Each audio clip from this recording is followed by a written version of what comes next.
Hey guys, welcome back to more Reddit stories from r/EntitledPeople. Thanks for joining me. Be sure to like and subscribe, and let's get on with it. Someone stopped the dryer I was using halfway through my cycle and used the time I had left to dry their clothes. I live in single complex apartments. As every apartment complex does, mine has an on-site laundry room. And as is also standard for on-site laundry rooms, I have to pay to use the washers and dryers. It costs $1.50 per cycle. I know, $1.50 doesn't sound like anything to cry over. I was doing my laundry tonight, and after I had thrown my clothes in the dryer, I headed back to my apartment to relax while my clothes dried. Let me iterate that I've never before had this happen in the 7 years I've been living here, so I wasn't too worried about waiting around. I had my timer set to go off after the usual 48 minutes on my dryer was up, and once it went off, I headed to the laundry room to grab my clothes. I get inside and find my clothes sitting on top of the dryer I was using. And they were still wet, not damp, wet, like I just removed them from the washer. I was puzzled, so I opened the dryer door to find someone else's clothes in there. I admit that I kind of felt their clothes to see if maybe the dryer was just broken. Nope, their clothes were completely warm and completely dry. None of their clothes were even damp. They were completely 100% dry, so I knew immediately that they had taken my clothes out and used what was left of my $1.50 to dry their clothes. Unfortunately, there are no cameras in the laundry room, so I can't ask my landlord to check and see who did it. I'm pissed.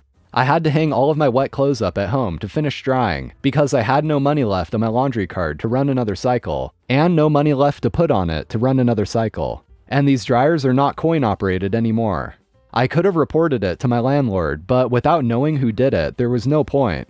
This just happened a few hours ago, and I'm still fuming. You have to be pretty entitled to think it's okay to take someone else's clothes out and use what's left of the cycle they paid for to wash and dry your clothes. Update. So it turns out that there is a camera in the laundry room, I just didn't see it. Many people have said that I should have thrown their clothes on the floor. Today I was served a note with a picture of my mom throwing their clothes on the floor and a $50 violation fine. I had told her what happened, but didn't know she'd actually done anything about it. I realized that I didn't add in my story that I do live with my mother, and she can be petty as hell. You don't want to piss her off.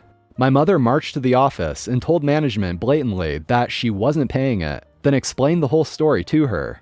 Thankfully, management understood, and she actually knocked the fine off, so we don't have to pay it. However, I hope this means that whoever did it was actually caught, and is at least spoken to by management about them stealing the time left on the cycle we paid for. Yeah, this is one of those things where it's like, yeah, sure, it's $1.50, it's not a big deal. But at the same time, the fact that someone has the nerve to try to do that just to save a couple bucks, that's really enough to make your blood boil. So it's really not so much about the money as it is just the principle of the matter. Blocked in by a Karen. Usual disclaimer, I'm on my phone and dyslexic. So Wednesday dialysis session went okay.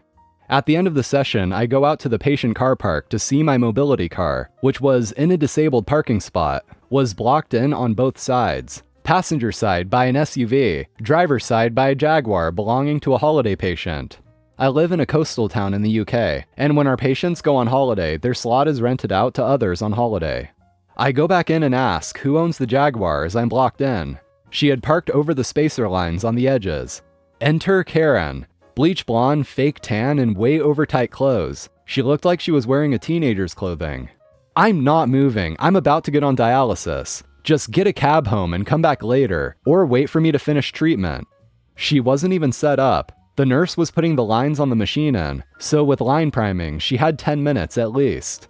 The nurse in charge told her this, but she refuses to move. So the nurse said to me that she, if I agreed, would send the smallest nurse out to squeeze in and back me out. Once that was done, the nurse told me to watch, and she proceeded to move her car and block in the Jaguar. Then the unit manager came out and blocked the other side.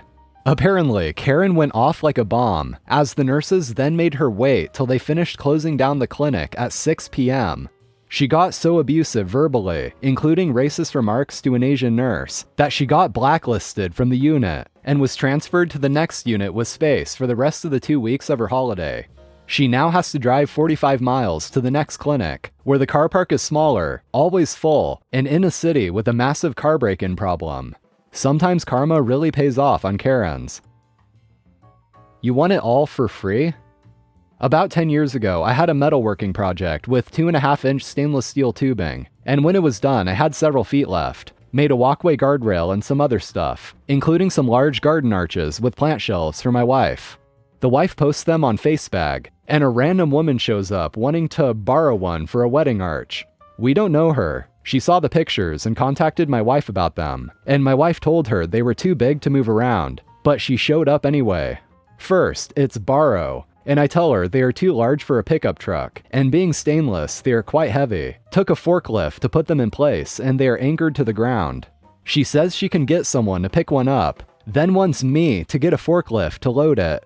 Nope, I'd have to cut it loose from its anchors and re-weld it when it gets back, and I never intended to move it. I'd have to move large landscaping stone blocks just to get to it.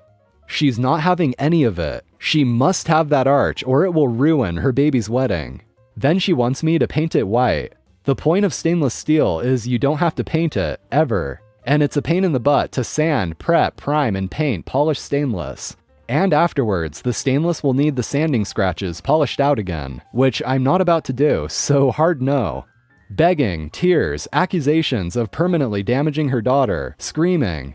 My wife tells her she can have one made, cost is about $4,400, and have it painted someplace else. But she doesn't want to pay for the arch. We are supposed to lend it for free. Crazy Lady goes dark for about 2 weeks. Then I get a call from my wife. Crazy Lady is in the driveway with other people, a pickup truck which the arch won't fit into, and the county sheriff. She's holding a quote receipt for the arches, both, with a sale price of $200, which was obviously home printed. No business name, no business or home address, no signatures, and is expecting the deputy sheriff to enforce. Deputy lives about 2 miles up the road and I've known him for 30 years. Her family/friends are all arguing aggressively with my wife. The deputy is in between, and Crazy Lady is screaming. I told the deputy what had went on. Then he talked to my wife while I held the entitled nut jobs off, and the deputy finally kicked them off the property with the help of 2 more deputies. The first had to call in for backup. I can't tell you how the wedding went, but it wasn't under my wife's arches. Nope, I'm not moving 4,000-pound stone blocks, tearing up my yard, getting a cutting torch to cut the arches loose, getting my fork truck from my shop out to my home and back again, and reversing the process to lend the arches to anyone. As a side note, she did give ideas to some friends. There have been 2 sets of wedding pictures under the arches, but the arches stayed right where I put them, and no crazy momzillas involved. And that's it for today's episode. Thank you for watching. Be sure to like and subscribe and leave a comment down below. But most importantly, have a nice day. See you next time.